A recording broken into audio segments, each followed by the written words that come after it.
Je suis architecte des PLG et je collabore au Centre Pompidou à Paris en tant que conférencière pour les expositions d'art, d'architecture, de design.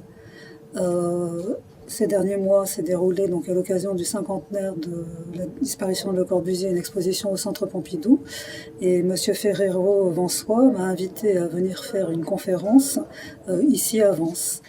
Je suis là pour vous parler de Le Corbusier. Alors, vous le savez, puisque Le Corbusier est enterré dans la région à quelques kilomètres d'ici, à Roquebrune-Cap-Martin, que Le Corbusier est un architecte qui a profondément marqué le XXe siècle et qui a bouleversé l'architecture, l'urbanisme. Mais Le Corbusier était un créateur multiforme, puisque outre l'architecture et donc une pensée sur la ville, il était également peintre, sculpteur, et théoricien de la modernité, homme de lettres. D'ailleurs, c'est ce terme, homme de lettres, qu'il avait fait mettre sur son passeport en 1930 quand il a été naturalisé français. Et donc, Le Corbusier naît suisse en 1887 à La Chaux-de-Fonds. Il va se former à travers l'Europe en tant qu'architecte, travaillant à Paris chez Auguste Perret, voyageant en Italie, allant sur les traces de l'antique, revenant à La Chaux-de-Fonds construire quelques maisons de style assez classique, on va dire, d'inspiration locale, et ensuite allant se former en Allemagne à Berlin chez Peter Behrens, qui était un architecte très en vue à l'époque, et à un moment où en Allemagne, en fait, c'est une effervescence absolue dans le domaine des arts, de la culture, de l'architecture. Il y a un mouvement qui s'appelle le Werkbund, qui s'est créé en 1907 dans le cadre de ce qui s'est appelé la Lebensreform. Cette Lebensreform est en Allemagne en 1905 et elle se crée en réaction à la révolution industrielle. On considère en fait qu'il faut concilier l'industrialisation avec une dimension plus humaine. Et l'idée, c'est de réconcilier l'homme avec la nature et d'une certaine façon avec le cosmos. C'est aussi une démarche qui est empreinte de spiritualité.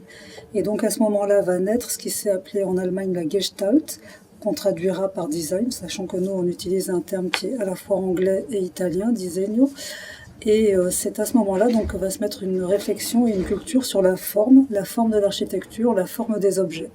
Et donc, Le Corbusier se forme en Allemagne, se confronte à tout ça, et également il voit la naissance d'une discipline qui est la psychophysique, qui est encore là aussi créée en Allemagne, qui considère que tout peut être mesuré, et en particulier la dimension cognitive et perceptive du corps humain, et ce en relation avec l'espace. Tout ça va se développer dans une cité-jardin qui s'appelle Hellerau, et Émile Jacques Dalcroze, qui est un Suisse, qui est à l'origine donc de l'eurythmie, va aller y donner des cours. Cette cité-jardin est une cité d'importance puisqu'il y a à peu près 2000 habitations. Donc c'est une ville normale avec des ouvriers. Et l'idée en fait c'est que les gens suivent ces cours pour avoir une meilleure maîtrise de leur corps, y compris pour les gens qui travaillent en usine, donc dans la gestion des gestes quotidiens. Et Albert Jeanneret, donc le frère aîné de Le Corbusier, qui a tout juste un an de plus que lui, qui était un musicien prodige, va se former à l'eurythmie et va ensuite ouvrir une école à Paris.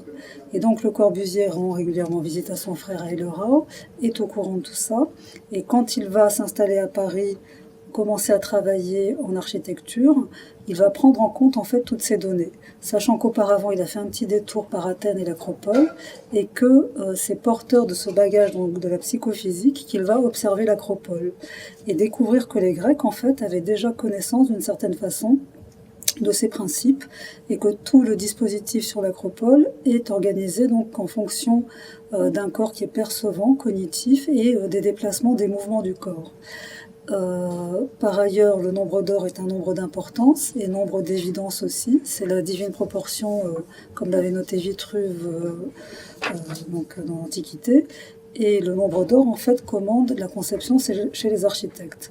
C'est à partir de cela que Le Corbusier va élaborer ce qui va devenir un outil de conception pour lui, le modulor, à partir de la mesure du corps, donc le corps humain, partant de la taille d'un homme d'1,83 m. Alors c'est pas du tout parce que c'était sa propre taille, c'est simplement que, utilisant donc le système métrique, il a choisi une proportion, une mesure qui puisse se convertir facilement dans des autres systèmes. Et donc cet homme d'1,83 m, le bras levé atteint une hauteur de 2,26 m, et à partir de là, Le Corbusier décline en fait un système de proportions basé sur le nombre d'or et sur les suites de Fibonacci. Les suites de Fibonacci donc, sont des suites mathématiques, le principe étant que chaque nombre est la somme des deux qui précèdent. Il va définir un système de proportions, une assise basse à 23 cm, une assise normale à 45 cm, une hauteur de table à 70, etc. Tout ça donc basé sur ce principe des suites de Fibonacci. Et ça va devenir pour Le Corbusier un outil de conception, puisqu'il va concevoir tous les bâtiments suivants, à partir donc de 1944-45, avec ce module or. Des unités d'habitation de Marseille, Ronchamp, donc Notre-Dame-du-Haut à Ronchamp, le couvent de la Tourette, etc. Et Marseille, donc pour lui, est d'une certaine façon aussi un aboutissement, puisque dans les années 20, Le Corbusier a construit un certain nombre de villas qu'on appelle des villas puristes, issues donc de la réflexion sur sa cellule d'habitation. Il a imaginé donc des habitations minimum, des habitations les plus modestes, des habitations pour des commanditaires très fortunés. Et donc, pour lui, la maison est une machine à habiter, et quelle que soit la dimension et la proportion des pièces, que ce soit pour une maison donc ouvrière et bon marché ou pour une maison de grande dimension de 1500 m², il y a la même réflexion qui sous-tend donc la conception. Et ces unités d'habitation sont conçues en fait comme des villages verticaux. Le sol est dégagé puisqu'il construit sur pilotis. Ça lui permet d'avoir un tapis de verdure au niveau du sol, un étage technique en premier lieu, et ensuite ça lui permet de développer les cellules d'habitation qui sont des duplex, qui s'emboîtent selon le principe d'un casier à bouteilles. Il appelait ça s'embouteiller, et ce qui permet aussi donc d'avoir des rues intérieures tous les deux niveaux, et donc en termes d'économie de la construction, c'est aussi quelque chose d'intéressant. Je vous disais que c'est un village vertical. Il conçoit ce lieu comme l'idée d'une communauté humaine idéale.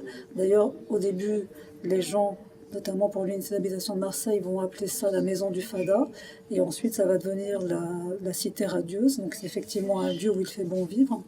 Donc l'idée du village vertical se concrétise aussi par, entre le 7e et le 8e étage, une rue en fait entièrement dotée de commerces, d'équipements, un bureau de poste, un hôtel pour recevoir la famille quand les appartements ne sont pas suffisamment spacieux. À noter aussi, je ne l'ai pas mentionné, que les appartements sont tous traversants, donc orientés est-ouest, qu'il n'y a pas d'appartements orientés au nord, et en revanche, il y a des appartements qui sont orientés au sud, et cette fois-ci ont une simple orientation de plus petite dimension. Donc rue intérieure avec ses commerces, ses fonctions, et sur le toit, un certain nombre d'éléments qui permettent donc, là encore, de prolonger la notion de collectivité humaine, puisqu'il y a une école sur le toit, une piscine, un gymnase avec une piste de 300 mètres, un théâtre de plein air, et donc autant de lieux où les habitants de l'unité d'habitation peuvent se retrouver et avoir une vie en communauté. Par ailleurs, ce toit, qui est aussi un toit jardin, vise à associer la nature à l'architecture et constitue en quelque sorte un jardin suspendu. Donc on a le sol qui est libéré avec un jardin au sol, mais également en toiture, une relation avec le ciel, parce que pour Le Corbusier, c'est le soleil, le ciel, la lumière qui étaient les matériaux d'architecture.